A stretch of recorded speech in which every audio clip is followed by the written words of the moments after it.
What's happening, y'all, and welcome into HouseofSparky.com's football show, our last one of the semester. He's Troy Lynch. I'm Blaine McCormick. There's a lot to talk about. Topsy-turvy weekend in Sun Devil football. Got the Territorial Cup to talk about.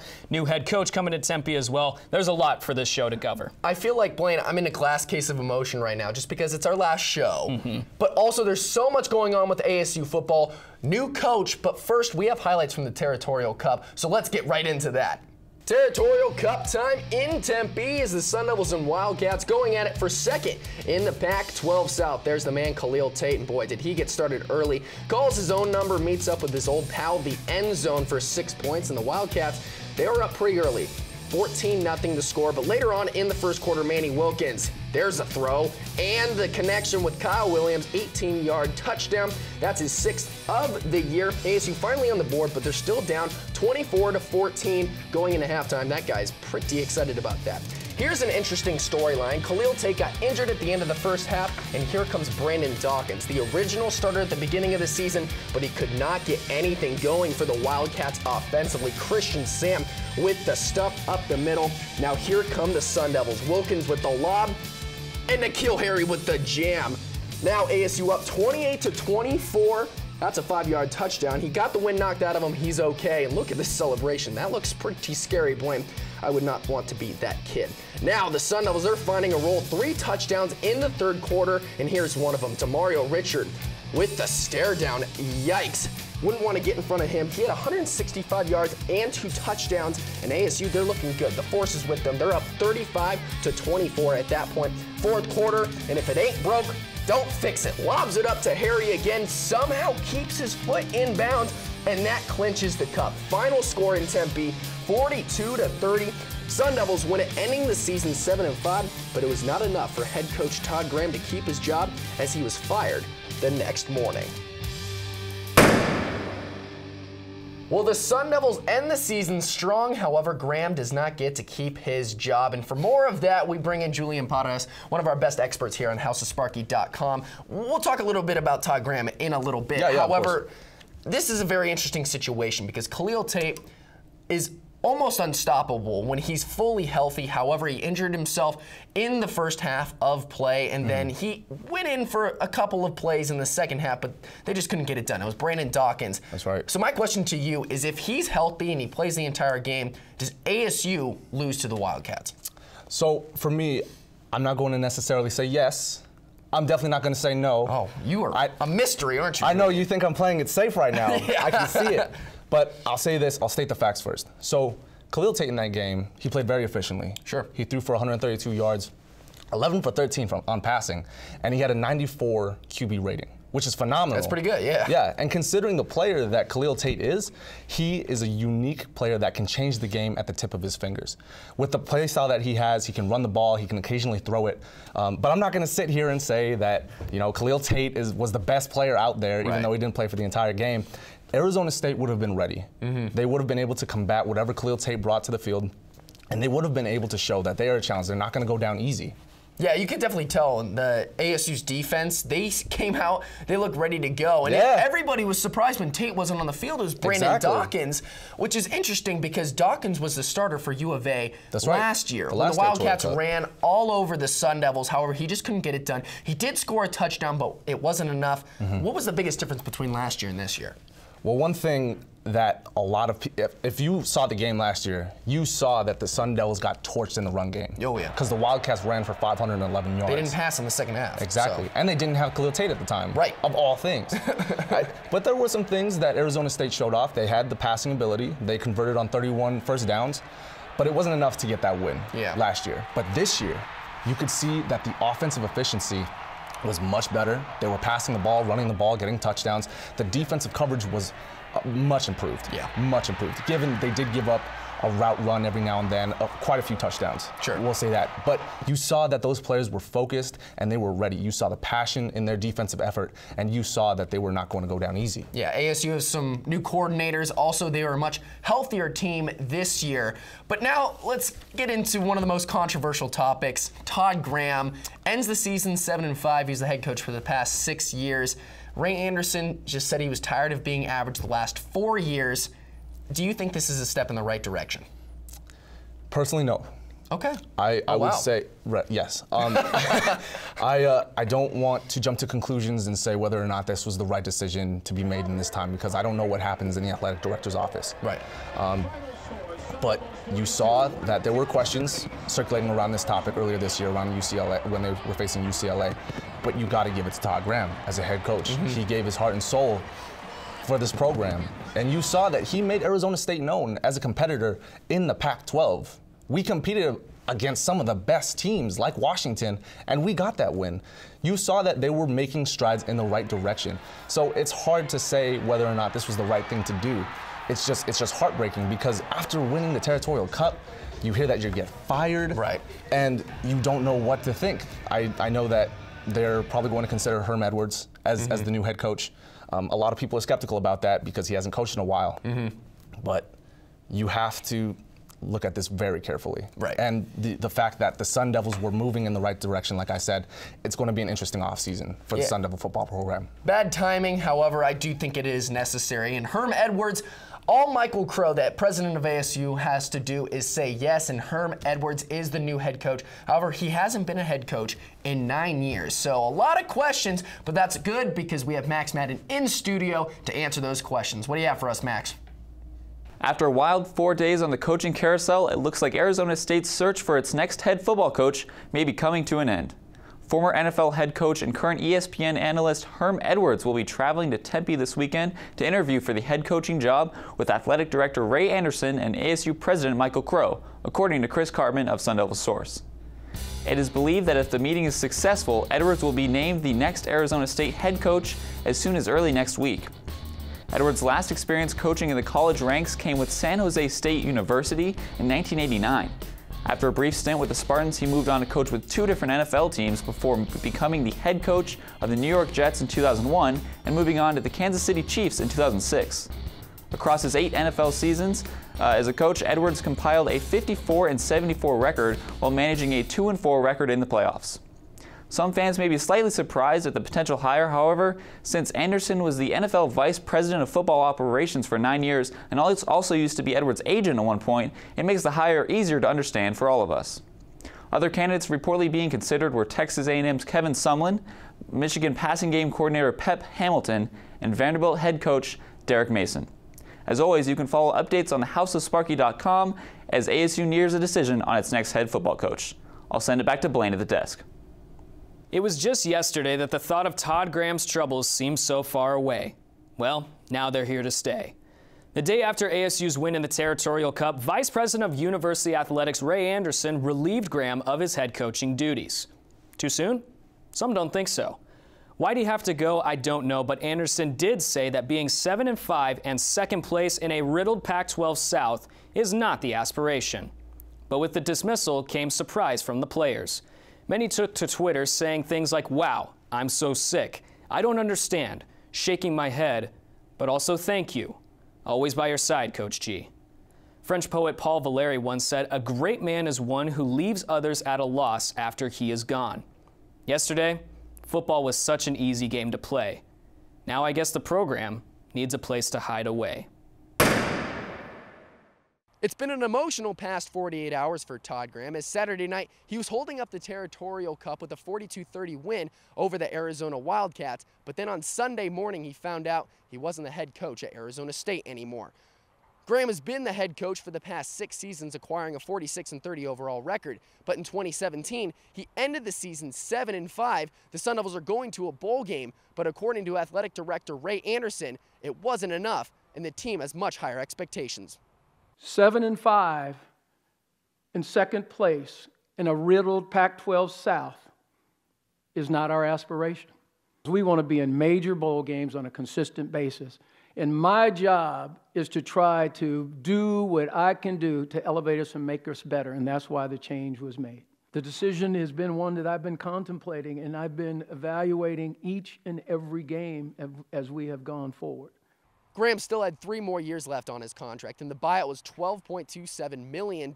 However, Ray Anderson mentioned that none of that's going to come out of state taxes or student fees. It's their own problem now, and he's confident that they will get it done. Through our own athletic department-generated revenues and new ticket sales and whatever we have to do. That's my problem to fix. We have a plan, we'll fix it.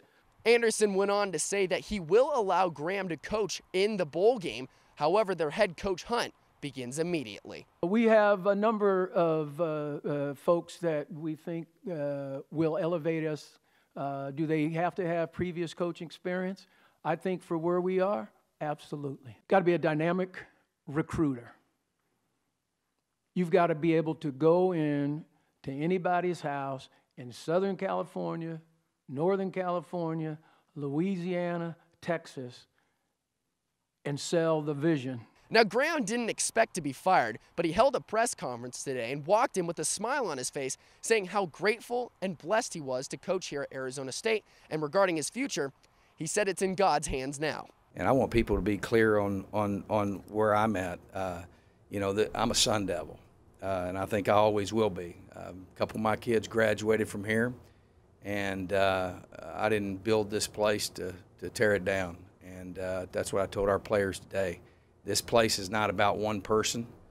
This place is about a set of value system and what it means to be a Sun Devil. And so that's something that's really very, very important to me. And, you know, I serve a great God, and, you know, I really have a peace about it. At the end of the press conference, Graham went on to say that he has no regrets, that he'll cherish his memories forever, and that he'll be a Sun Devil for life.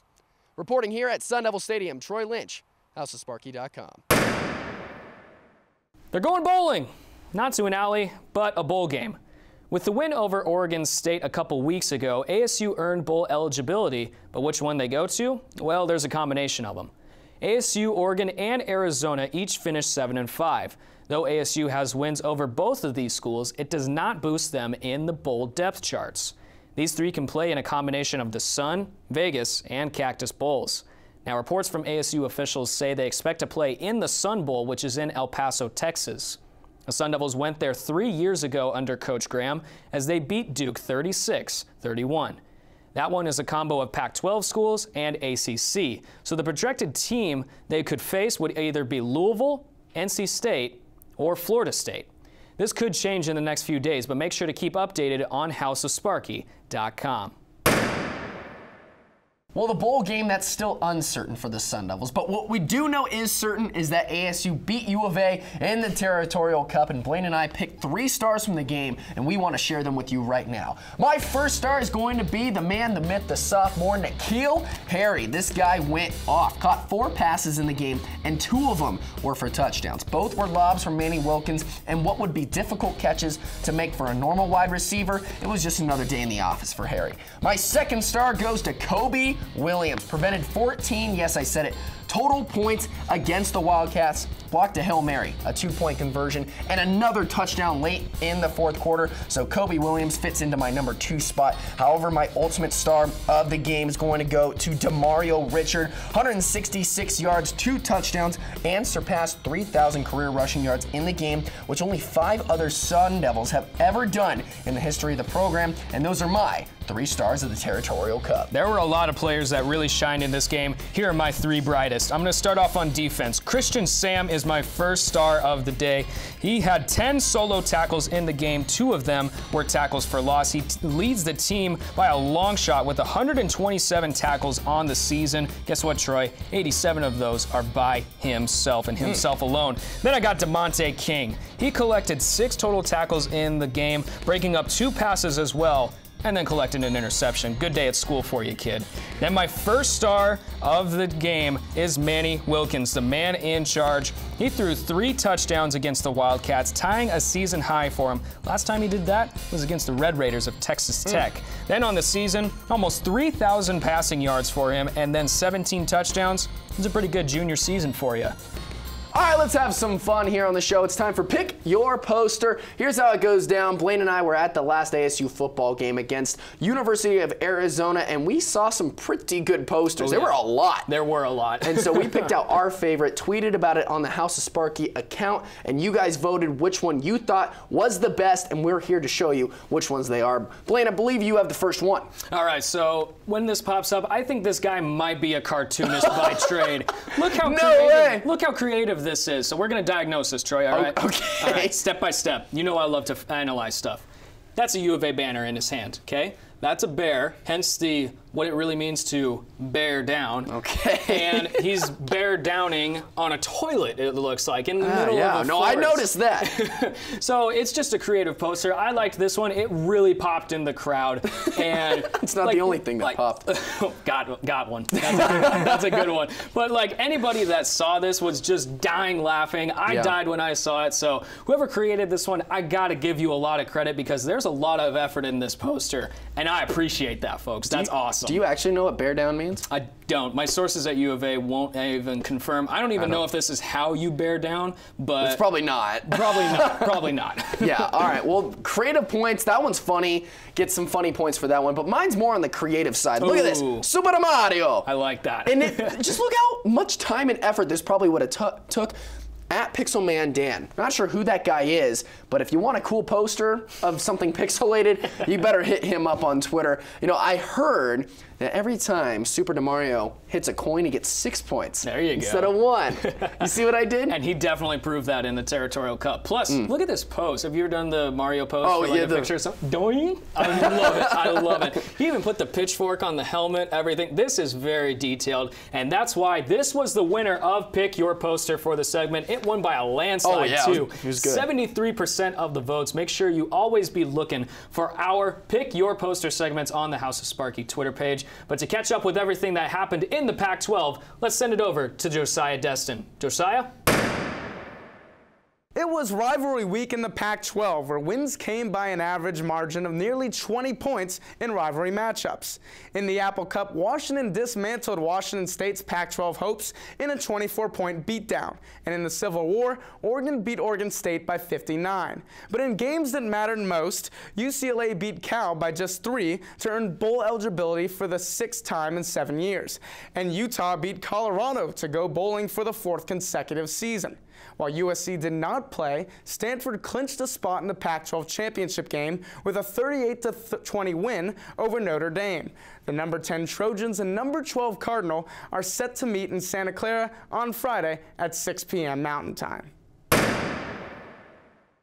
All good things must come to an end. I'm sure you've heard of that. But in ASU's case, this thing is great.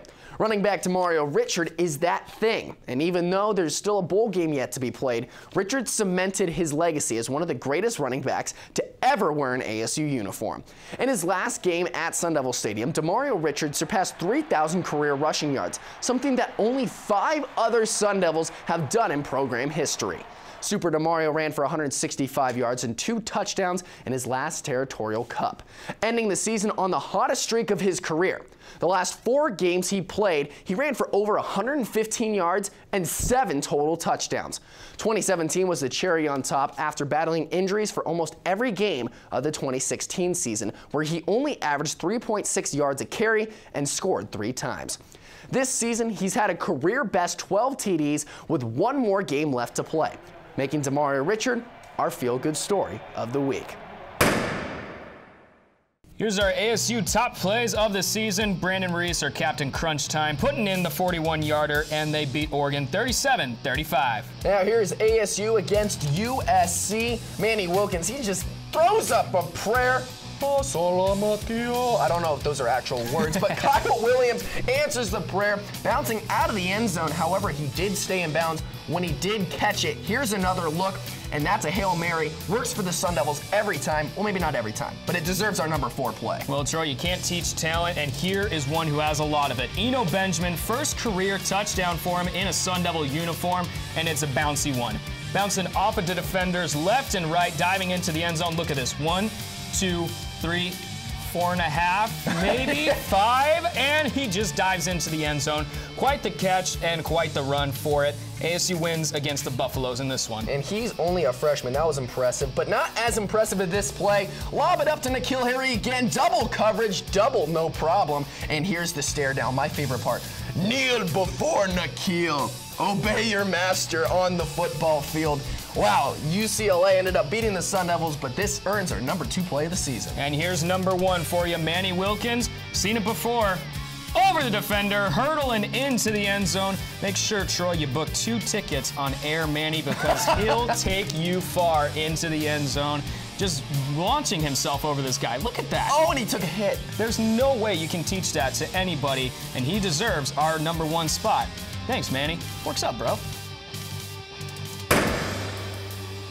Well, you just saw 5 of the top plays of the season, but there was a lot of highlights this season. Lots of shining seniors, rising up freshmen, all of the above, really. Just a fantastic year. And there's so much more to look forward to, Blaine. You got Herm Edwards coming to town. We still got the bowl game, and Todd Graham will be coaching that. However, unfortunately, we won't be able to cover it on this show because this is our last show of this season. Sad day, but that's okay because we still have more content on houseofsparky.com, so you should check that out.